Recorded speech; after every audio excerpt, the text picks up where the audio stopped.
A light magnitude 3.5 earthquake occurred in the Sea of Marmara near Marmara Adasi Island, Turkey, on April 23, 2025 at 1846 Greenwich Mean Time. The quake had a very shallow depth of 7 kilometers, 4.3 miles, and was not felt, or at least not reported so.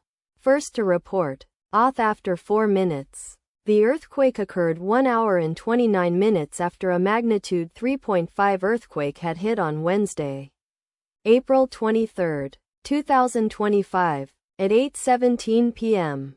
GMT +3 local time, in 4.4 kilometers, 2.7 miles, distance to the east. Data source from Volcano Discovery.